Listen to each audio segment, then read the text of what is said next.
My name is Robin Allen 24, and I've always been the responsible one in my family. But last year, my parents pushed me too far. Don't overreact, they said your brother deserves this more. They were planning a lavish Hawaii resort trip for my younger brother's 21st birthday, pulling money from our family's shared savings fund to cover it. I tried to reason with them $40,000 for a party. It was reckless, especially when I'd been saving for my own future. But they didn't listen. They never did. Every objection I raised was met with eye rolls or lectures about family loyalty.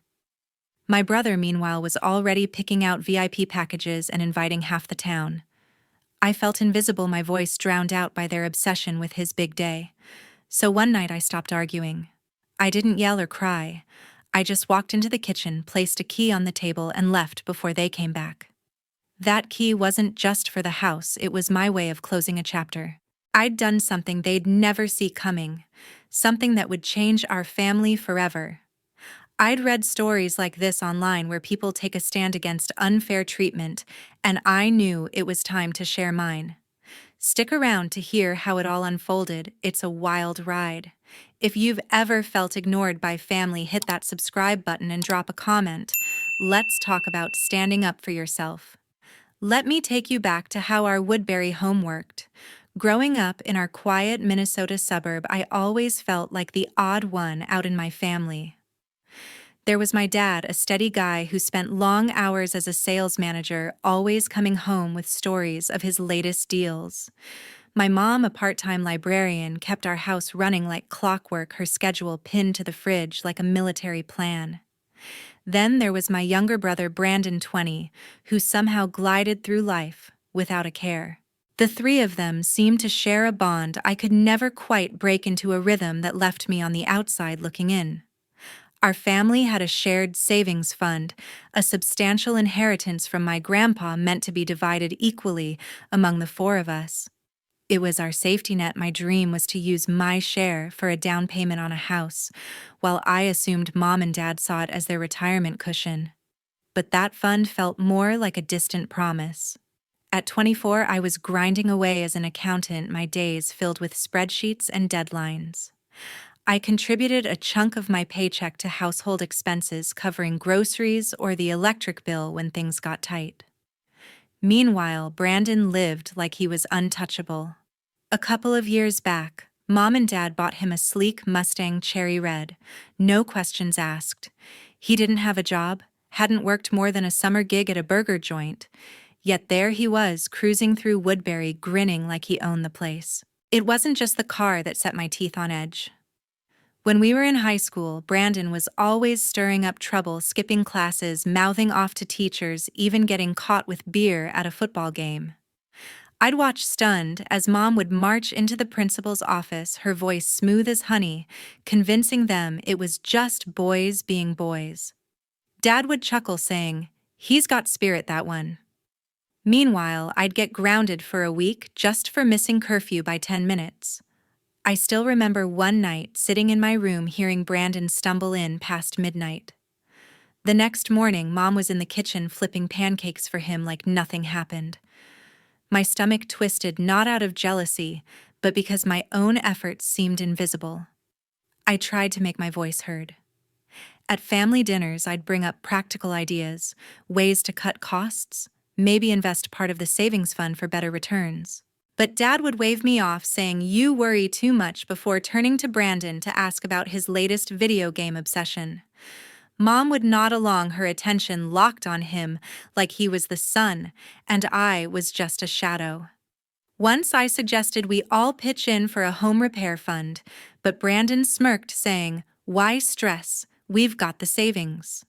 Mom laughed and Dad changed the subject. My words just dissolved into the air. The unfairness didn't hit me all at once.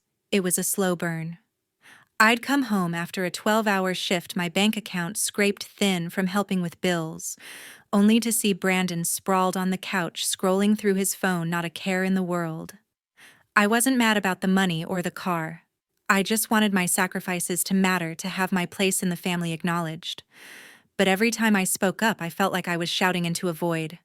Over time, those moments piled up, each one a small cut, deepening a resentment I didn't even realize I was carrying. In our house, Brandon was the star, and I was just the supporting act expected to clap along. That dynamic shaped everything in our home.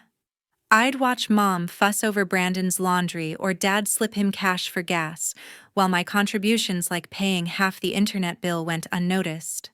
I once overheard Mom bragging to a neighbor about Brandon's charisma, as if I was just the boring one who paid the bills. It wasn't about the praise, it was about fairness. I started keeping a mental tally of every time my ideas were ignored or my efforts overlooked. By the time I was ready to take a stand, that tally was long enough to fill a notebook. But back then, I was still trying to believe we could be a family where everyone's voice mattered. I was wrong. Last spring, Brandon came home with a big announcement. He burst through the front door, his grin wider than I'd ever seen, and declared he wanted to throw his 21st birthday party at a resort in Waikiki, Hawaii. The idea hit me like a punch. A trip to Hawaii wasn't just a party, it was a massive expense, the kind that could derail anyone's financial plans. I stood there frozen as he rattled off details about beachfront venues and tropical-themed decorations, his eyes sparkling with excitement. He wasn't just dreaming, he was already acting like it was a done deal. Brandon's girlfriend Alyssa was right beside him, fueling the fire. She'd been scrolling through travel sites on her phone, showing him pictures of a 5-star resort with infinity pools and private cabanas. "It's perfect for you," she said, her voice bubbling with enthusiasm. "You only turned 21 once, right? Go big or go home?" I couldn't believe how casually she pushed for something so extravagant, as if money grew on trees. Alyssa had always been the type to chase flashy moments, designer bags, weekend getaways, but this was next level. She kept tossing out ideas, a live band, custom cocktails, even renting a yacht for a sunset cruise. Each suggestion made my stomach twist tighter, knowing where the funding would likely come from. That evening, over dinner, Dad brought it up like it was no big deal. "We've been talking," he said, glancing at Mom. "We think it's a great idea to use the family savings fund to cover Brandon's party." My fork stopped midair. The savings fund, our shared inheritance, the one I'd been counting on for my own future, was suddenly on the table for a one-night bash. Mom nodded, her face calm but firm. "It's a milestone," she said. "We want to make it special for him." I tried to swallow my shock, but it lodged in my throat. They hadn't even asked my opinion, as if my stake in that fund didn't matter. I spent the next few days crunching numbers in my head, my accounting brain kicking into overdrive. A quick search online showed the resort Alyssa had picked cost at least $20,000 for a weekend rental. Add in flights for Brandon's friends, catering, decorations, and that yacht Alyssa kept raving about, and the total was easily pushing $40,000. That was a huge chunk of our savings money, meant for things like my dream of owning a home or Mom and Dad's retirement. The risk was glaring. Draining that fund for a single party could leave us all vulnerable. I couldn't stay silent. One afternoon, while Mom was in the kitchen chopping vegetables, I tried to reason with her. "What if we threw the party here in Woodbury?" I suggested, keeping my tone steady. "We could rent a nice venue, have a big barbecue, maybe hire a DJ. It'd be fun and way cheaper." Before Mom could respond, Brandon overheard and scoffed from the living room. "A barbecue, seriously?" he said, his voice dripping with sarcasm. "That's so stingy. I'm not some kid turning 10. This is my 21st, and I want it to be epic." His words stung, but what hurt more was Mom's silence. She just kept chopping, not even looking at me. Later that night, I tried again, this time with both of them. $40,000 is a lot," I said, spreading out my cost estimates on the dining table. "It's not just about the money, it's about what happens if we need that fund later." Dad leaned back in his chair, arms crossed. "You're always so cautious," he said, his tone dismissive. "This is for your brother. It's a once-in-a-lifetime thing." Mom chimed in, her voice softer but no less firm. "Just support Brandon, okay? Don't make this more complicated than it needs to be." I stared at them. My carefully calculated numbers ignored my voice, once again pushed aside. Brandon, lounging on the couch, smirked like he'd already won. The weeks that followed were a blur of planning I wasn't part of. Brandon and Alyssa spent hours on the phone with travel agents booking flights and reserving the resort's grand ballroom. Mom and Dad were all in, pulling out credit cards to cover deposits and emailing invitations to Brandon's friends. I'd come home from work to find them huddled over brochures discussing luau themes and fire dancers, as if the cost wasn't spiraling. Every time I tried to bring up the savings fund, Mom would give me that look, the one that said I was being difficult. Dad would change the subject, asking Brandon about guest lists or drink menus. It was like I was invisible, my concerns buried under their excitement. I started losing sleep, my mind racing with what ifs. What if an emergency hit? What if the fund ran dry? I wasn't against Brandon having a party, but this wasn't just a celebration. It was a reckless gamble with our family's future. I'd spent years being the responsible one, pinching pennies, planning ahead, while Brandon got to dream big without consequences. The unfairness of it burned, but what hurt most was how easily they dismissed me. I wasn't just fighting for the money, I was fighting to be heard, and I was losing. By early summer, our house felt like a pressure cooker. The tension over Brandon's Hawaii birthday plans had been simmering for weeks, and it was about to boil over. One evening, Dad called a family meeting, something he rarely did unless it was serious. He sat at the head of the dining table, his arms crossed, and looked straight at me. "We need to make a decision about the savings fund," he said, his voice steady but firm. "Brandon's party is important, and we're asking you to agree to withdraw the money." My heart sank. This wasn't a discussion, it was a demand.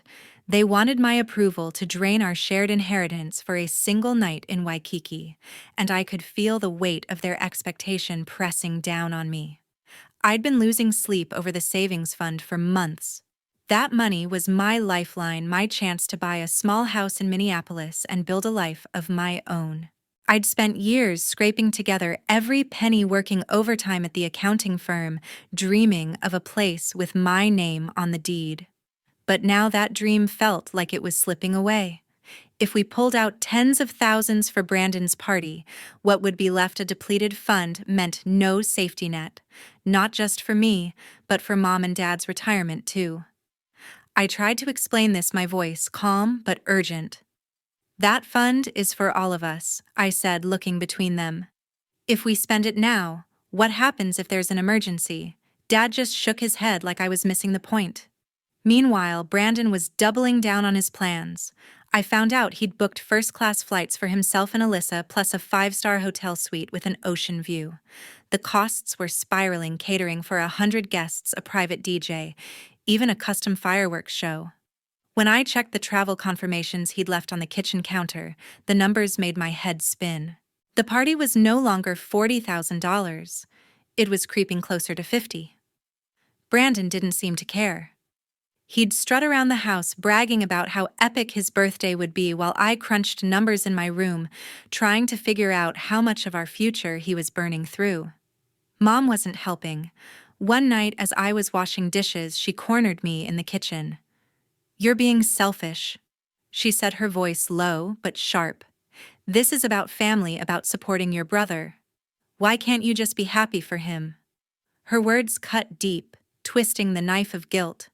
I wanted to scream that I wasn't against Brandon's happiness, just the reckless spending. But the way she looked at me like I was betraying some sacred family bond made my throat tighten. I mumbled something about needing to finish the dishes and turned away, my hands trembling in the soapy water. Mom's accusation lingered, making me question if I was the one being unreasonable. I needed to clear my head, so I called my best friend Tara.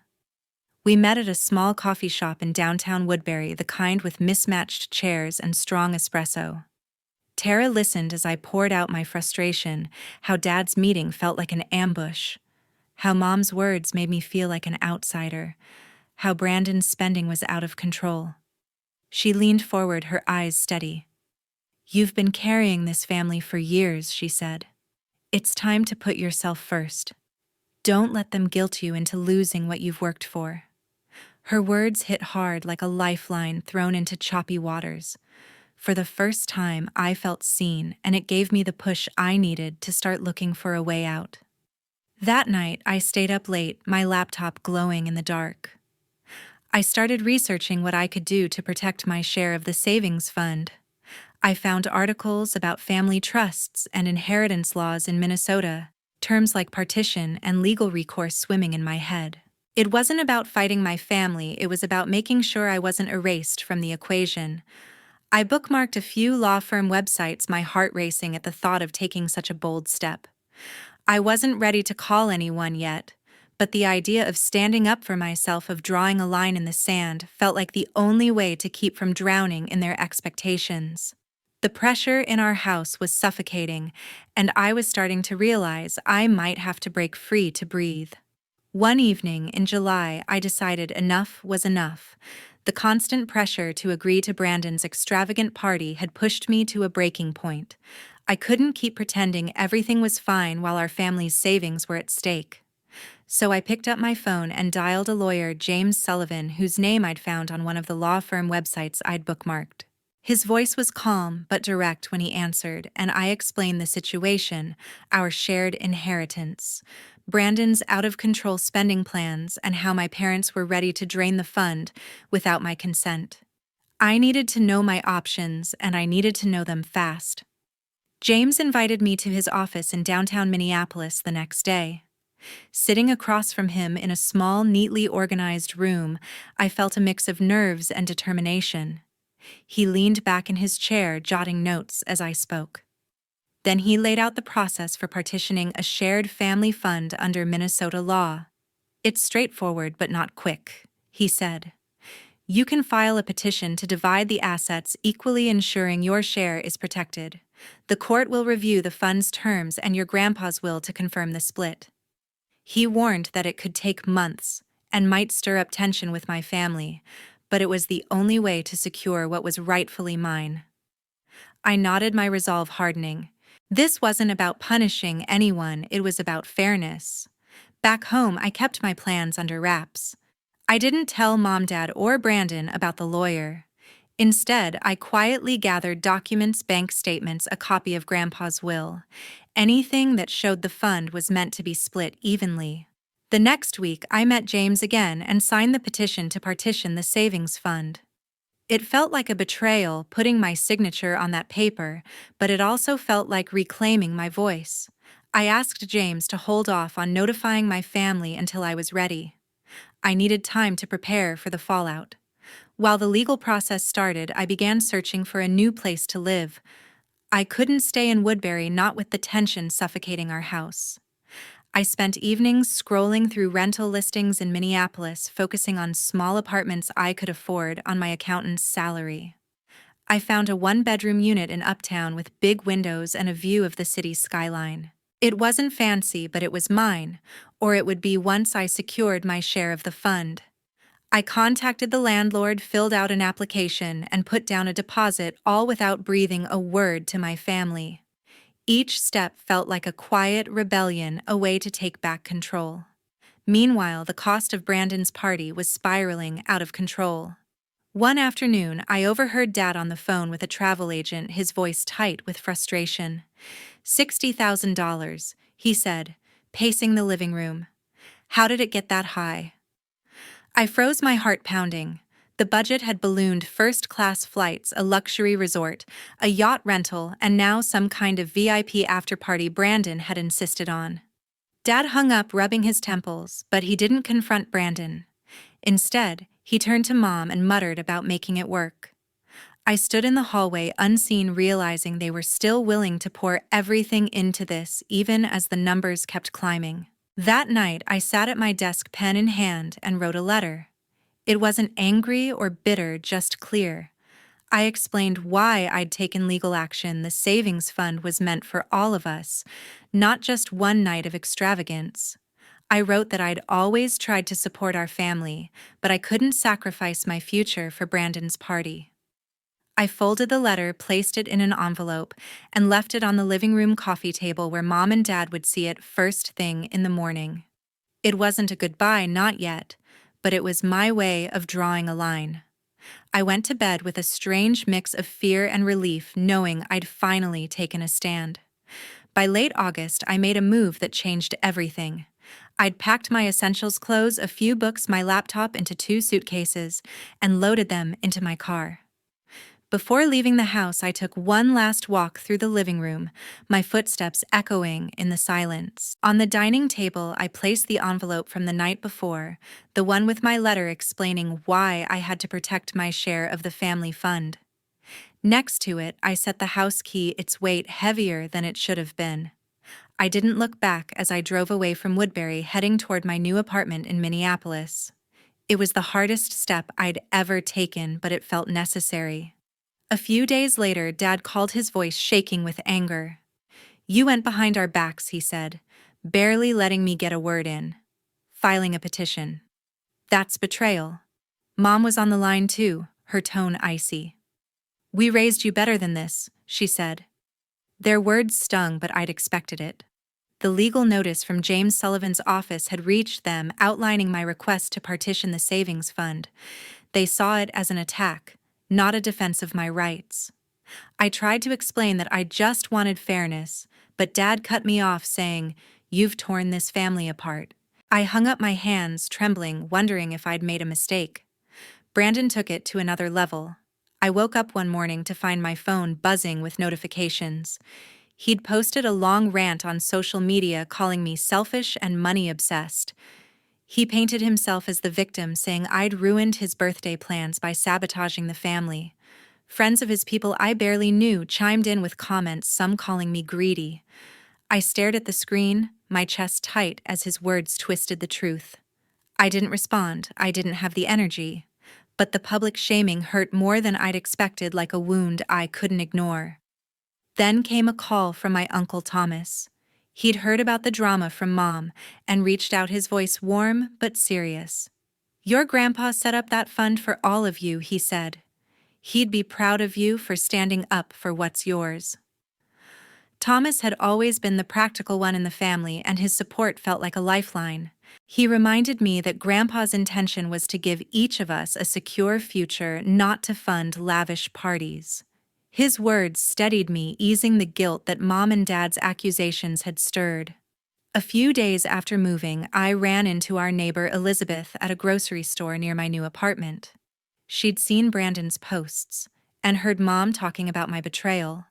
Over coffee, she shared her perspective. "I've watched your family for years," she said, her eyes kind but firm. "Brandon's always been spoiled, and you've been carrying the load." Her empathy caught me off guard. She'd noticed the imbalance: Brandon's new car, his carefree attitude while I worked long hours. Knowing someone outside the family saw it too made me feel less alone, even if it didn't erase the pain. Settling into my uptown apartment was bittersweet. The big windows let in streams of light, and the city buzz outside felt alive, but the quiet moments hit hard. Unpacking my things, I felt a wave of relief. No more family arguments, no more being dismissed. But there was also a hollow ache. I missed the idea of the family we could have been, one where my voice mattered. Sitting on my new couch, I stared at the bare walls, wondering if I'd ever hear from Mom and Dad again. For the first time in years, I was free, but freedom came with a loneliness I hadn't anticipated. A week after the legal notice, Brandon showed up out of nowhere. I was wiping down tables at the coffee shop in Minneapolis, where I'd picked up a part-time shift to cover rent. He stormed in, his face flushed, and demanded I withdraw the petition to partition the family fund. "You're ruining everything," he said, his voice loud enough to turn heads. I took a deep breath, trying to stay calm in front of curious customers.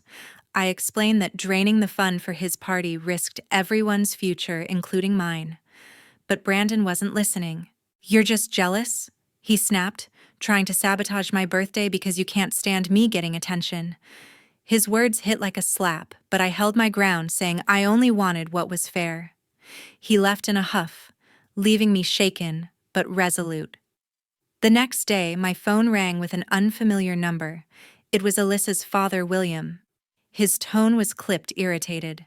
"Your family's mess is dragging us into it," he said.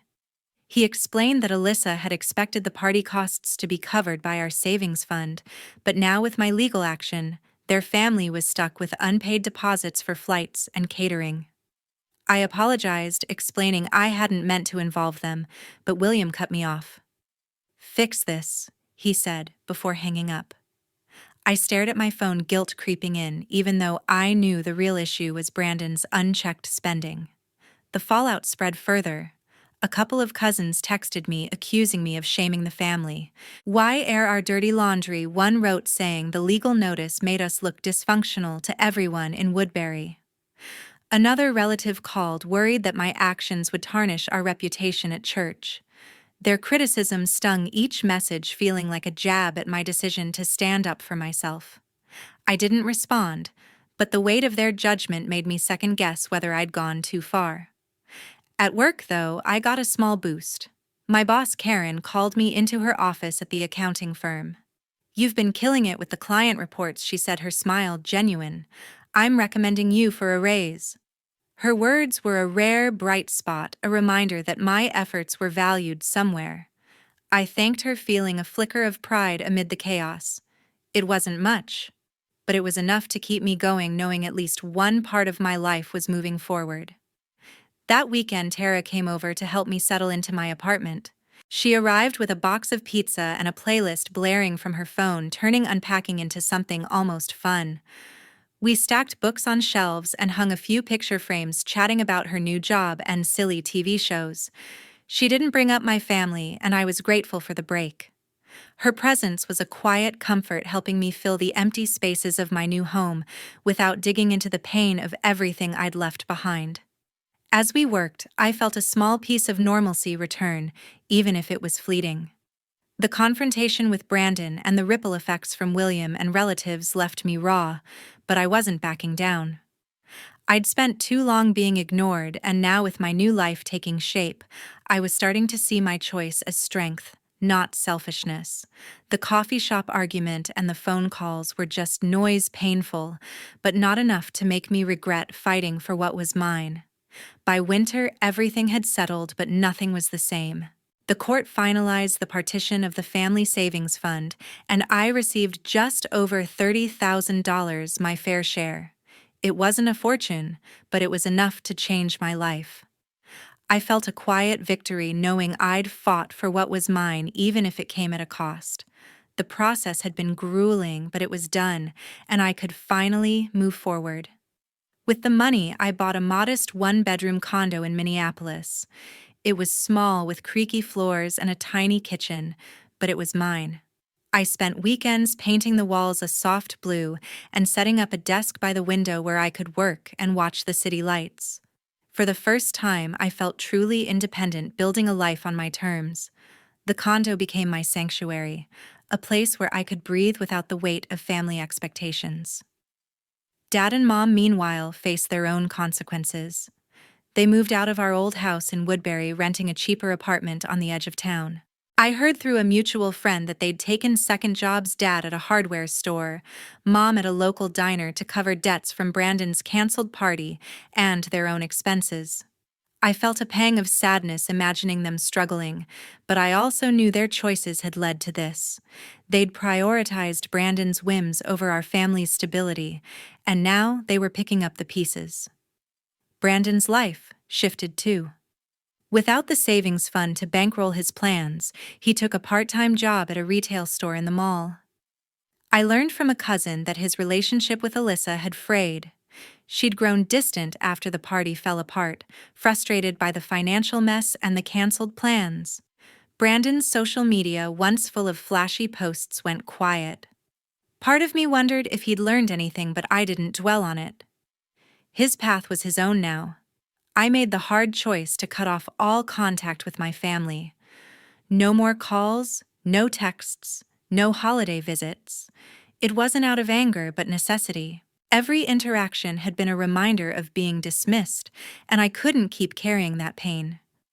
Instead, I poured my energy into my job at the accounting firm, taking on new clients and earning Karen's trust.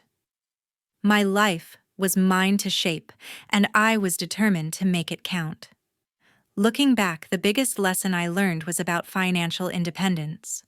I realized I couldn't sacrifice my future for someone else's recklessness, no matter how much I loved them.